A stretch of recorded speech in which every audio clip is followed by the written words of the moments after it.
आप diploma in pharmacy college में D pharm student को आप टीचिंग के as a teaching post, as a lecture post आप उसको पढ़ा सकते हैं। अगर आप एम फार्म कर चुके हैं तो आप बी फार्म पेरेंट को पढ़ा सकते हैं एज ए टीचिंग। हमारा लेक्चर हो गया एकेडमिक सेशन में। ऐसे अगर आप नेट क्वालिफाई करके जीआरएफ एसआरएफ बन के यूनिवर्सिटी का प्रोफेसर और लेक्चरर भी बन सकते हैं। ये हमारे फार्मेसी फील्ड के एकेडमिक सेक्टर में आ गया। अब हम लोग नेक्स्ट बात करेंगे एकेडमिक सेक्टर के बाद हम लोग मेन फोकस करेंगे इंडस्ट्रियल सेक्टर पे, क्योंकि ज़्यादातर लोगों का पहला फोकस होता है एकेडमिक सेक्टर और उसके बाद जो प्रेफरेंस होते हैं मेरे अनुसार से हो जाते हैं इंडस्ट्रियल सेक्टर में। इंडस्ट्रियल सेक्टर में मैं बात करता हूँ, इंडस्ट्रियल सेक्टर में बहुत सारे डिपार्टमेंट होते हैं। जैसे कि मैं बात करूंगा, सबसे पहले इसमें बात करना चाहता हूँ प्रोडक्शन डिपार्टमेंट के बारे में। मेजरली इसमें फार्मास्यूटिक्स डिपार्टमेंट से ही जाते हैं प्रोडक्शन डिपार्टमेंट में, जिसमें ड्रग का लार्ज स्केल पे मैन्युफैक्चरिंग किया जाता है। प्रोडक्शन डिपार्टमेंट के बाद मैं बात करूंगा एनालिसिस डिपार्टमेंट के बारे में। हमारे एनालिसिस डिपार्टमेंट में बेसिकली मैं इसको 3 टाइप में क्लासीफाई करूंगा, जिसमें हमारा QA quality assurance department, QC quality control department and R&D research and development department है, जिससे फार्मास्यूटिकल एनालिसिस से जो स्पेशलाइज है वो जाता है हमारे इंडस्ट्रियल फील्ड में। बेसिकली कुछ स्टूडेंट होते हैं जो बी फार्म करके ही इंडस्ट्री फील्ड में जाता है, लेकिन मेरे अनुसार से बी फार्म करके इंडस्ट्री फील्ड में नहीं जाना चाहिए। हमें एम फार्म करके फार्मेसी डिपार्टमेंट में कुछ स्पेशलाइजेशन कोर्स करने के बाद उसके बाद एम फार्म में जाएंगे तो हमको स्कोप करने का वहाँ पे जो सैलरी की जो रेट होती है थोड़ा पे इंक्रीज होने की चांसेस अधिक रहते हैं। तो ये हमारा एकेडमिक सेक्टर और इंडस्ट्रियल सेक्टर आ गया। अब मैं कुछ गवर्नमेंट सेक्टर के जॉब के बारे में बताने जा रहा हूँ, जिससे कि कुछ फार्मासिस्ट होते हैं वो गवर्नमेंट सेक्टर में अप्लाई करते हैं। जैसे कि हमारा सबसे जो हमारा फेमस जॉब है फार्मासिस्ट के बीच में वो हमारा है ड्रग कंट्रोलर का। ड्रग कंट्रोलर का है, ड्रग इंस्पेक्टर का है। ड्रग इंस्पेक्टर 2 लेवल पे एंट्रेंस एग्जाम इसकी होती है। फर्स्ट हमारा सेंट्रल लेवल नेशनल लेवल पे होती है और सेकेंड हमारा स्टेट ऑर्गेनाइज करती है ड्रग इंस्पेक्टर के एग्जाम का। सेंट्रल लेवल पे जो हमारा ऑर्गेनाइज करते हैं वो यूपीएससी बॉडी होती है, यूनियन पब्लिक सर्विस कमीशन, जो ड्रग इंस्पेक्टर के पोस्ट के लिए अप्लाई करती है। ड्रग इंस्पेक्टर के साथ यहाँ पर drug controller general, director general of drug controller आप लोग बन सकते हैं, DCGI ये सब बन सकते हैं पोस्ट। इसके साथ ही अभी जो फेमस जो पोस्ट चली हुई है ज़्यादातर इसमें मेजोरिटी लोग सपोर्ट करते हैं वो हमारा है drug regulatory affairs branch. Drug regulatory affairs branch में आपको जो रूल्स रेगुलेशन होते हैं फार्मा इंडस्ट्री कैसे चलाई जाती है उसका रूल्स लॉ के बारे में आप लोग वहाँ पे डिटेल करते हैं, जिसको फार्मा कंपनी बेसिकली प्रेस्क्राइब करती है। अगर आप ड्रग रेगुलेटरी अफेयर्स से स्पेशलाइजेशन एम करके जाते हैं और किसी फार्मा कंपनी को पता चलते हैं कि आपका ड्रग रेगुलेटरी अफेयर्स में स्पेशलाइजेशन है तो कुछ समय वर्क करने के बाद आपके पोस्ट को इंक्रीज करते हुए ड्रग रेगुलेटरी डिपार्टमेंट में आपको वो रखते हैं। हमारे फार्मा इंडस्ट्री के कुछ कंपनी हो गया बेसिकली। थैंक्स। हमें जो प्रिस्क्राइब किए इसमें लिखा हुआ है कि सर चाहते हैं कि हम साइंटिस्ट रिसर्च लेवल पे बात करें फार्मेसी के फील्ड में। हमारा जो रिसर्च लेवल का हम लोग जानते हैं कि JRF जूनियर रिसर्च फेलोशिप और SRF सीनियर रिसर्च फेलोशिप में जो हमारे फार्मेसी डिपार्टमेंट में हम लोग वर्क कर सकते हैं। हम लोग जो ड्रग का मैन्युफैक्चरिंग होती है इसमें ड्रग के बारे में रिसर्च किया जाता है। जो ड्रग रिसर्च एसोसिएट ऑफिसर होते हैं और असिस्टेंट रिसर्च एसोसिएट होते हैं, जिसमें बेसिकली सपोज है कि कोई भी मेडिसिन बन गया है तो उसके बारे में उसमें नया मेथड्स को हम लोग रिसर्च करते हैं कि इससे कौन सा इजी मेथड अप्लाई करें जिससे जो हमारा कॉस्ट लग रही है वो कम कॉस्ट लगे और हमें बेटर प्रोडक्ट मिले, यानी low cost high edge product. कम कॉस्ट में हम लोग उससे अच्छा से अच्छा बेटर प्रोडक्ट कैसे करें, इसके लिए हम लोग ड्रग पे डिस्कवरी करते हैं। इक्विपमेंट के बारे में इसको हम लोग इक्विपमेंट को वेल मेंटेन करते हैं, इक्विपमेंट को डेवलप मेंटेनेंस लेवल इसका हाई करते हैं, इसमें नए डिस्कवरी करते हैं जिससे हमारा, क्योंकि जब हम अगर ड्रग की डिस्कवरी ही नहीं करेंगे तो डॉक्टर जो ड्रग है वो प्रिस्क्राइब कहाँ से करेंगे। और आज से सबसे बड़ा हमारे भारत की मानसिकता इस नहीं बोलनी चाहिए यहाँ है कि फार्मासिस्ट को कोई रोल ही नहीं देना चाहते हैं। जो भी मेडिकल फील्ड में है जो भी रोल है सारा डॉक्टर का ही है। सपोज दैट कि अगर हम लोग दवा बनाना बंद कर देते क्या डॉक्टर अपने घर से दवा बना कर देगी? इसीलिए हमारे भारत सरकार को इस पर पूरा फोकस करना चाहिए और फार्मेसी का जो फार्मासिस्ट का जो रोल है स्टेटस है इसको डेवलप करना चाहिए। Thank you. Good morning all of you. अभी मैम ने आपसे क्वेश्चन पूछा कि हम फार्मासिस्ट डे क्यों सेलिब्रेट करते हैं। दिस 2 वर्ड 25 सितंबर को हम 2 चीज़ सेलिब्रेट करते हैं, दैट इज फार्मासिस्ट डे और वर्ल्ड फार्मासिस्ट डे। इन दोनों के बीच में एक बहुत बड़ा डिफरेंस है, आपको पता है क्या है? किसी को नहीं पता है? ये जो फार्मासिस्ट डे है, इसको सेलिब्रेट करने के लिए जो ऑथराइजेशन था वो फार्मेसी काउंसिल ऑफ इंडिया ने दिया था। और ये जो वर्ल्ड फार्मासिस्ट डे है, ये जो ग्लोबली फार्मासिस्ट डे हम सेलिब्रेट करते हैं, इसको 9 सितंबर को इसको ऑर्गेनाइज करने के लिए globally pharmaceutical international pharmaceutical federation ने दिया था, जिसको कि शॉर्ट फॉर्म में हम FIP कहते हैं। एक्चुअली वर्ल्ड फार्मासिस्ट डे को बनाने के पीछे एक बहुत बड़ी लॉजिक्स और थीम को लिया गया था। ऐसे नहीं कि हम सिर्फ फार्मासिस्ट, क्योंकि हम फार्मासिस्ट हैं हम इस डे को सेलिब्रेट कर रहे हैं, नहीं। ये जो FIP था, इसने कहा कि हम जब इस 25 सितंबर को इंटाइटल्ड कराया है हमने, तो हम इस हर एक 2017 से लेके अभी तक का जो भी 22 का तो मुझे रिसेंट का नहीं पता है, इन्होंने हर साल एक नया थीम दिया कि हम इस थीम पे फार्मेसी का जो एक एक्चुअली होता क्या है ना कि जो ये थीम जो इनको दिया गया है, FIP ने दिया, वो इसलिए दिया क्योंकि जो सोसाइटी में हम वर्क कर रहे हैं एज अ फार्मासिस्ट, उतना क्वालिटी हमें मिल नहीं पा रहा है फ्रॉम द पेशेंट्स या फिर फ्रॉम द सोसाइटी। तो उस थीम को अपग्रेड करने के लिए FIP ने कहा कि वर्ल्ड फार्मासिस्ट डे जो कि सेलिब्रेट करते हैं एज ऑन 25 सितंबर, उस दिन हम एक नए थीम के साथ कि हमने सोसाइटी के लिए इतने इन्हांसमेंट करे हैं, तो हम इस चीज़ के लिए इसको सेलिब्रेट करते हैं। आई बात समझ में? एक्चुअली दिक्कत यहाँ पे, एक्चुअली हमें क्या पता है कि फार्मासिस्ट क्या कर रहा है, कि डॉक्टर प्रिस्क्राइब कर रहा है प्रिस्क्रिप्शन, फार्मासिस्ट का काम है कि वो जो राइटिंग है, रीडन राइटिंग है डॉक्टर्स का, हम सिर्फ उसको डिकोड करते हैं और लिख देते हैं, पेशेंट को बता देते हैं कि भाई ये पर्टिकुलर मेडिसिन है, आपको ये लेना है। एक्चुअली वो भी काम है फार्मासिस्ट का, लेकिन इसके अलावा भी हम नए केमिकल्स के नए फॉर्मूला को, क्वालिटी को इनटाइटल्ड कर दें the field of research and development.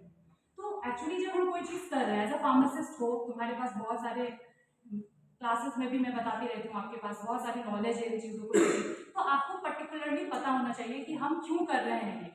एक कॉन्सेप्ट के साथ है कि हम फार्मासिस्ट हैं तो हमारा काम है दवाई को डिस्पेंस कर देना, डिस्पेंस करना भी आपका ही काम है। इसके अलावा भी बहुत सेक्टर्स हैं जिसमें फार्मेसी फील्ड में है, जैसे आप प्राइवेट जॉब में भी बहुत सारे सेक्टर्स हैं, गवर्नमेंट में भी हैं, और भी आपके जो बिजनेस के थ्रू भी आप मैन्युफैक्चरिंग प्रोसेस वगैरह में भी जा सकते हो।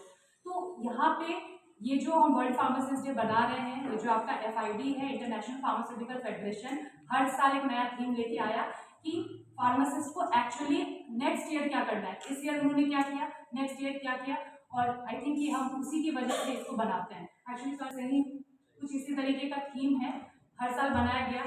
2017 में रिसर्च एंड डेवलपमेंट थीम आया था, जिसमें ये बताया गया था कि जो मैन्युफैक्चरिंग यूनिट है इंडिया में, वो या फिर ग्लोबली में बात कर रही हूँ, तो हर जो भी फार्मासिस्ट का जो नया फार्मूला दिया गया, उस फार्मूला को कंपनी बनाती है, रिसर्चर्स देखते हैं और उसके थ्रू वो डेवलप करते हैं किसी भी नया मॉलिक्यूलर ड्रग का। तो एक्चुअली इसका मीनिंग यही है। तो आई थिंक कि जब भी आप प्रोग्रेसिव करें कुछ भी, आपको पता होना चाहिए कि आप बहुत अच्छा कोर्स कर रहे हैं। बहुत सारे लोग हैं जो बहुत डिप्रेस्ड हैं कि पता ही नहीं क्यों कर रहे हैं, बट ये बहुत अच्छा कोर्स है और बहुत कुछ सीखने को मिलेगा। बस चीज़ों से, मैं टीचर्स डे के दिन भी मैंने आपको यही कहा था कि आप चीज़ों से एक्सप्लोर होते जाओ, इनोवेटिव आइडियाज़ को क्रिएट करो, और उसके साथ सिर्फ ऐसे मछली बन के नहीं रहना है कि इतना ही है दुनिया, है ना। बहुत चीज़ है फार्मेसी में सीखने को, बहुत सारे कॉन्सेप्ट हैं, बहुत सारे ऐसे लोग हैं जो एकेडमिक पर्पस से जाना चाहते हैं। तो just go for research and development, बहुत सारी चीज़ें हैं जो आप इसमें सीख सकते हो। Thank you. बाद में कर दूँगा।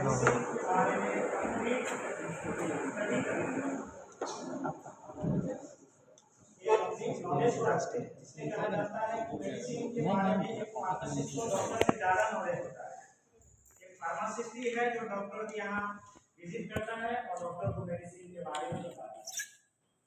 मेडिसिन जब भी न्यू लॉन्च होता है तो डॉक्टर को वो मैसेज पहुंचाया जाता है, यानी जो मेडिसिन का जो भी इंफॉर्मेशन है पहले फार्मासिस्ट को पता होता है।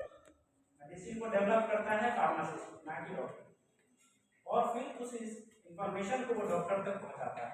मार्केटिंग जो आप देख रहे हैं वो एक मीन्स है जिससे वो इंफॉर्मेशन फार्मासिस्ट से उस डॉक्टर तक पहुंचता है, मार्केट में पहुंचता है, चाहे एडवर्टाइजमेंट के द्वारा, लेकिन पहुंचाता है फार्मासिस्ट। इसके बहुत सारे स्कोप हैं, जैसे आपने बताया भी, ठीक है। इंडस्ट्री है, इंडस्ट्री है यानी एक ही इंडस्ट्री नहीं, इंडस्ट्री के अंदर 11 डिपार्टमेंट, उस 11 डिपार्टमेंट में आप किसी भी डिपार्टमेंट में जा सकते हैं। मार्केटिंग है तो सिर्फ मार्केटिंग ही नहीं कहा जाता, मार्केटिंग में भी अलग अलग डिपार्टमेंट दिया जाता है। उसके अलावा रिसर्च क्या है, उसके भी अलावा आपका एकेडमिक लाइफ है, और दुकान तो सबसे लास्ट ऑप्शन है।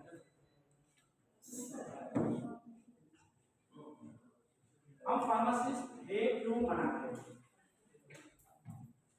इसलिए मनाते हैं कि जितने भी हमारे फार्मासिस्ट हैं, ठीक है, उनका जो भी रोल रहा है, इम्पोर्टेंस रहा है, उसको हम अप्रिशिएट कर सके, ठीक है, और सारे फार्मासिस्ट को एक मंच पे ला सके, ठीक है, एक ही दिन। इसलिए हम फार्मासिस्ट डे मनाते हैं। पहले बार इस्तांबुल में जो है इस एसोसिएशन का जो है एस्टेब्लिशमेंट हुआ, इसके बाद मैडम ने बताया FIT,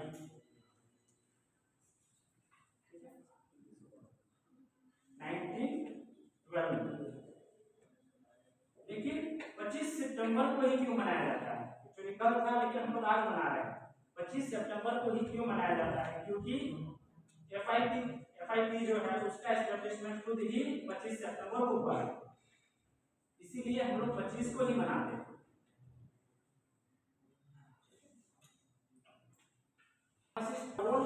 बताया स्टूडेंट को दिया गया था, अगर डॉक्टर और फार्मेसी साथ साथ काम करें, ठीक है, तो फ्यूचर में किसी भी तरह की अगर उस तरह का कोरोना की तरह पैंडेमिक आया, उस तरह का बीमारी ना हो, इसके अलावा दोनों साथ साथ काम करें तो ये बेहतर रहेगा या फिर हमारे बॉडी। लोग भले ही इम्पोर्टेंस फार्मासिस्ट को नहीं देते हैं डॉक्टर के कंपैरिजन में, लेकिन दोनों को इक्वली ट्रीट किया जाता है।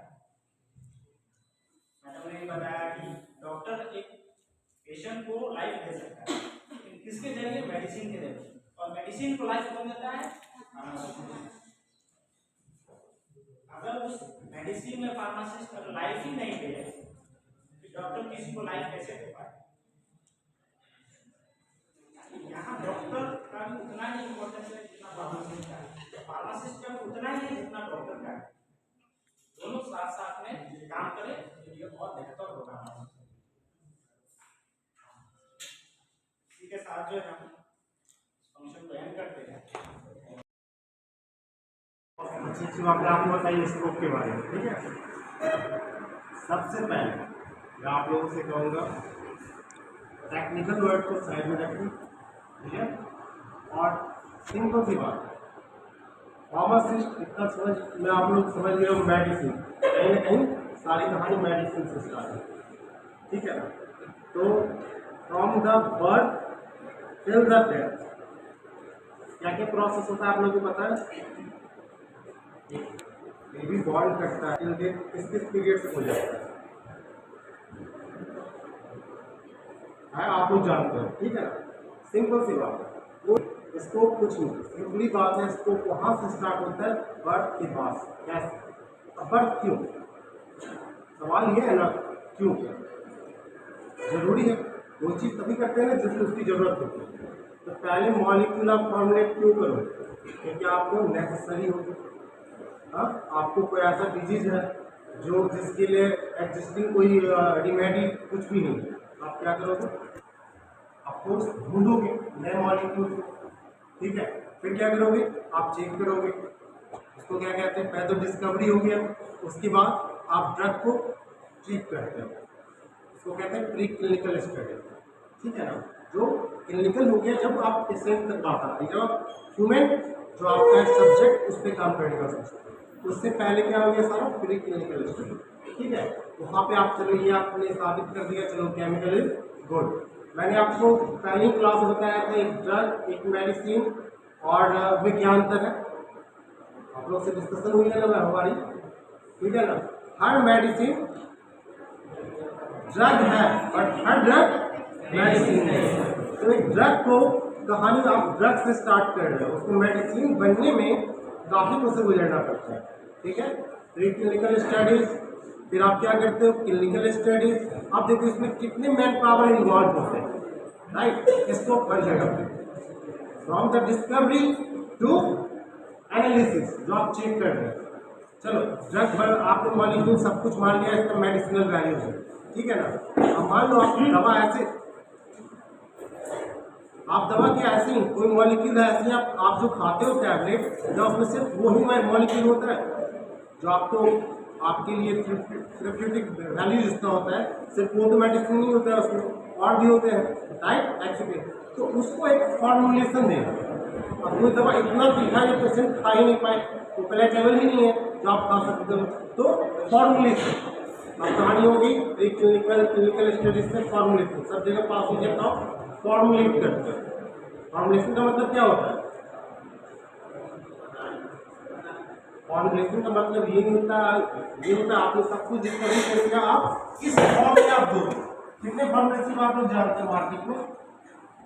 टैबलेट फॉर्मुलेशन, सीरप, इंजेक्टेबल्स, बहुत सारे इन्फ्यूजन, बहुत सारे हैं, राइट। तो आप इसके लिए सबसे एप्रोप्रिएट कौन सा फॉर्मुलेशन हो कोई मॉलिक्यूल के, वहाँ मैन्युफैक्चरर का काम है।